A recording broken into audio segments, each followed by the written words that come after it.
তো বস, এখন আমরা কথা বলবো রক্তবীজ 2 ছবিটা নিয়ে, যেটা আমি সবে সিনেমা হল থেকে দেখে আসলাম।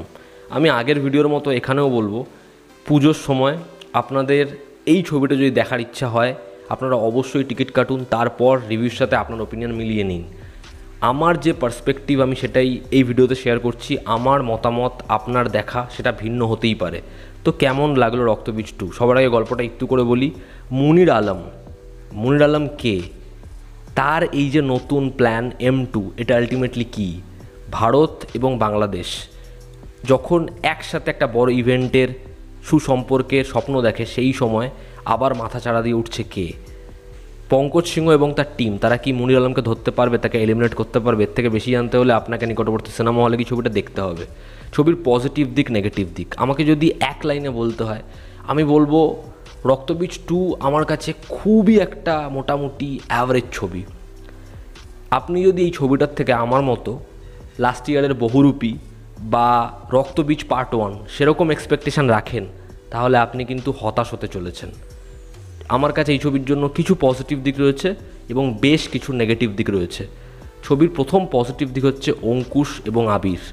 যদি এই ছবির পর কেউ অঙ্কুশকে কোনো ছবিতে ভালো মতো প্রেজেন্ট না করতে পারে, তাহলে সেটা ডিরেক্টরের ফল্ট, রাইটারের ফল্ট। অঙ্কুশ এই ছবিতে ফাটিয়ে কাজ করেছে। যদি গোটা ছবিটা ভালো হতো না, অঙ্কুশ মারাত্মক রকম প্রেস পেত, কারণ এই ছবিটায় সে যা পারফরমেন্স দিয়েছে, তার যেরকম অ্যাটিটিউড, এই চরিত্রটা যখন পাস্টে একটা ফেজ রয়েছে, যখন সে ট্রান্সফর্ম হচ্ছে, সে যখন লড়াইয়ের মাঝখানে হাসছে, সেই চরিত্রটার প্রত্যেকটা শেড আপনি ফিল করতে পারবেন, তাকে ব্যাপক লাগবে। একইভাবে এখানে আবির চ্যাটার্জি ক্যারেক্টারটা অনেক বেশি হিরোইক। আগের বারের থেকে এই চরিত্রটাকে অনেক এলিমেন্টস দেওয়া হয়েছে, তবে স্ক্রিন অন টাইম তার অঙ্কুশের থেকে তুলনামূলক কম। আবিরকে ভালো লাগে, দেখতে খুব সুন্দর লেগেছে, ড্যাশিং, হ্যান্ডসাম, অ্যাকশন সিকোয়েন্সে আবির ভালো কাজ করেছে। ডায়ালগস ডেলিভারি যেরকম, আবিরকে ভালো লাগে। দুজনের টাসলটা ক্লাইম্যাক্সে আপনার ভালোই লাগবে। ছবিতে সাপোর্টিং কাস্ট একটা হিউজ কাস্ট রয়েছে, তবে যেটা আমার প্রথমেই বলার, এখানে অনেকে এমন রয়েছে যেমন সত্যম, দেবলীনা, অনুসুয়া দেবী, এরা আগের পার্টে এত ইম্পর্টেন্ট ছিল, এবার যেন তারা নেই, ফলে তাদের পারফরমেন্সটাও আমাদের চোখে লাগে না। ইভেন ভিক্টর ব্যানার্জি, তার কাজও মোটামুটি লেগেছে আমার। মিমিকে এখানে শার্প লাগে, তার যেরকম ধরনের ডায়লগবাজি, বাট তার চরিত্রটাও এখানে কম। তার সাথে কাঞ্চনের যে কেমিস্ট্রি, সেটা এখানে এক প্রকার নেই বললেই চলে। ছবিতে সীমা বিশ্বাস বলি, কৌশানী বলি, সুপ্রভাত বাবু বলি, সুব্রত দত্ত বলি, এদের প্রত্যেকের পারফরমেন্স ঠিকঠাক। ছবির ইন্টারমিশনে আপনি একটু মজা পাবেন, সেটা ভালোই লাগবে আপনার। কিন্তু ছবির যে ক্লাইম্যাক্স বিল্ড এবং যে ক্লাইম্যাক্স, প্রি ক্লাইম্যাক্স এবং ক্লাইম্যাক্স, সেটা বেশ ভালো। সেখানে যে 15-20 মিনিটের পোর্শন, ওই যে সেট পিসটা, সেটাকে যেরকমভাবে ডিজাইন করেছে, সেটা সত্যিই মস্তি দেয়। সেখানে হিরো ভিলেনের যে ফেস অফটা ভালো লাগে, সেইখানটায় যে টেনশনটা, যে এঙ্গেজমেন্টটা রয়েছে, সেটা গোটা ছবিতে থাকলে খুব খুশি হতাম। সেই জায়গাটা ভালো। ছবির শেষে একটা হুক রয়েছে, বাট সেটা খুব টেমপ্লেট ঘেঁষা, সেই হুকটা আমার জন্য একেবারে ওয়ার্ক করেনি। ছবির ব্যাকগ্রাউন্ড স্কোর ভালো। শুরু থেকেই বুঝতে পারছি এই ছবিটা রক্তবীজ এবং বহুরূপীর থেকে বাজেট ওয়াইজ বেশি তারা স্কেল দেখানোর চেষ্টা করেছে, সেটা কিছু কিছু জায়গায় ভালো লেগেছে। কিছু অ্যাকশনের সিকোয়েন্স একটু বেটার, এবং ছবিতে কিছু এমন মোমেন্টস রয়েছে, ধরুন আমারানের মতো এই ছবির যে ওপেনিং সিকোয়েন্সটা, বা ধরুন এখানে হিরোর সামনে দিয়ে ভিলেন চলে যাচ্ছে, হিরো বুঝতে পারছেন। তো এরকম কয়েকটা মোমেন্ট আছে যেগুলো একটু অল্প বিস্তর ওয়ার্ক করে।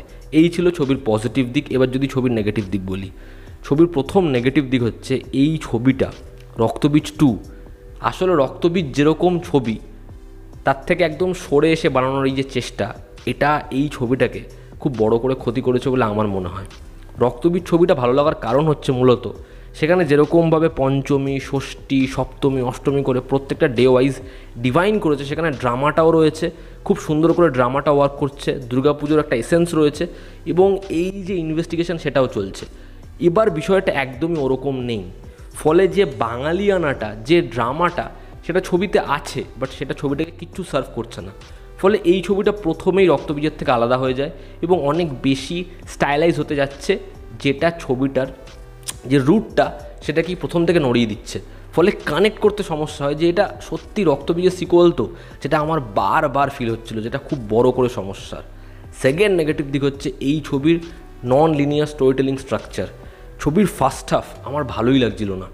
মানে ছবিতে যখনই গল্পটা এতগুলো জোনে যাচ্ছে, যেখানে এই ক্যারেক্টারের ব্যাক স্টোরি, ওই ক্যারেক্টার 2 সপ্তাহ আগে কী ফেস করেছে, এখানে গ্রামের বাড়িতে কি চলছে, ওখানে এর সাথে কে দেখা করতে গেল, এর আগে কি হয়েছিল, এতগুলো টাইম লাইন ওটা ওভারল্যাপ হচ্ছে যে ছবিটাতে যে ফোকাস করব, ছবিটা যে মজাটা আমাকে দেবে সেটা দিতেই পারছে না। বারবার মনে হয় তাল কাটছে। ছবির স্ক্রিন প্লেতে খুব বড় করে সমস্যা রয়েছে এবং এই নন লিনিয়ার স্ট্রাকচারটা ছবিটার ক্ষেত্রে একদম ওয়ার্ক করেছে বলে আমার মনে হয় না। ছবিতে আমি প্রথমেই বললাম অনেক অভিনেতারা খুব অপ্রয়োজনীয়। এই ছবিতে এই যে ফ্যামিলিটা অনুসূয়া দেবী যাদেরকে নিয়ে থাকেন, তাদের পোর্শনটাকে পুরোপুরি কাট অফ করে দেওয়া হয়েছে। ভালো কথা, তাহলে অন্য কিছু তো এখানে প্রোভাইড করেছে। এখানে অঙ্কুশ এবং কৌশানীর একটা ব্যাক স্টোরি আছে, সেই ব্যাক স্টোরিটা এতটাই সারফেস লেভেলে যে সেটা ডেভেলপই হয়নি। ফলে যখনই কৌশানীর ক্যারেক্টারের কোনো সিকোয়েন্স আসছে, আমি ভাবছি যে এর আলটিমেটলি গল্পটা কী, এটা পরবর্তী সময় কোথায় যাবে, কি হবে। কিন্তু বিশ্বাস করুন সেটা কোথাও যাচ্ছে না, সেটা এগোচ্ছেই না। কোনো একটা সিনেমাতে একটা ডায়লগ আমি আপনাকে এরকম দিলাম, P3 মানে +3 করে দেবো, এটা আমি আপনাকে র্যান্ডাম বললাম। এবার আপনি এই বিষয়টা সারা ছবিতে 5 থেকে 7 বার নিজের মনে মনে বলে বলে বলে বলে আধ ঘন্টা পর 1 ঘন্টা পর এটা উদ্ধার করলেন যে P3 মানে হচ্ছে +3 করে দেবো। তাহলে মানে এটা কোনোভাবে স্মার্ট রাইটিংয়ের পরিচয়? এটা কোনোভাবে এমন কিছু কি বোঝাচ্ছে যে হ্যাঁ এটা দিয়ে একটা আলটিমেট কিছু ইনভেস্টিগেট করে বার করলো? বলতো ছবিতেই যে ইনভেস্টিগেশনের পোর্শনটা সেটা খুবই আঁতকাচা এবং সেটা যখন বাংলাদেশে শিফট করে সেটা যেন হারিয়েই যায়। এবং ছবিতে না কয়েকটা জিনিস রয়েছে যেই জায়গাগুলো কেন কি হলো মানে কিছু বোঝাই গেল না ঠিক মতো। কুনুই মারা, ছাদের ওপর যাওয়া, সবাই ছাদের মধ্যে আসছে, হাতের মধ্যে বাঁশ ফাঁস ঘোরাচ্ছে, ডায়লগ বাজি হচ্ছে, তারপরে কি? এই ছবিতে ধরুন একটা সিরিয়াস সিচুয়েশানে একটা গান চলে এলো, একটা রোম্যান্টিক ট্র্যাক চলে এলো। এবার মিমি আর আবিরের যে রোম্যান্টিক ট্র্যাক ওটা এমনভাবেই আসছে, ওটা খুব অদ্ভুত, খুব অপ্রয়োজনীয়। ওই জিনিসটা যখন আমি দেখছিলাম কেন এটা হলো, এই বিচের ধারে গানটার মানেটা কি, এটা খুব ফোর্স ফিড, এটা খুব চোখে লাগছে। এবং ছবির যে আমি বললাম প্রথম থেকেই বলছি, ছবির যে নেচার, ছবিটার পার্ট 1-এ যেরকম ছবিটা ছিল সেটাকে এই যে একদম টোনটা শিফট করে দিয়ে একটা হিন্দির, একটা বলিউডিশ, একটা স্পাই, একটা কপ ফিল্মের ধাঁচ নেওয়ার যে চেষ্টাটা, সেটা কেন? মানে সেটা এই ছবিটাকে আর আলাদা কিছু বানালো না, ওরকম ধরনেরই একটা আতকাচা ছবি বানালো। যেটা রক্তবীজের ক্ষেত্রে ছিল যে ওই ছবির একটা সিগনেচার আছে, ওই ছবির ওটা একটা ইনভেস্টিগেশন হয়েও, ওটা একটা টেররিস্টকে এলিমিনেট করার গল্প হয়েও একটা সুন্দর জীবন্ত স্বতঃস্ফূর্ত ড্রামা রয়েছে। এখানে ওটা নেই এবং ছবির ম্যাক্সিমাম গান সেরকম শুনতে ভালো লাগে না, ফলে সেটাও ব্রিদিং স্পেসটা দিচ্ছে না। তো ওভারঅল এই ছবিটা আমার কাছে বিলো অ্যাভারেজ টু অ্যাভারেজ একটা ছবি।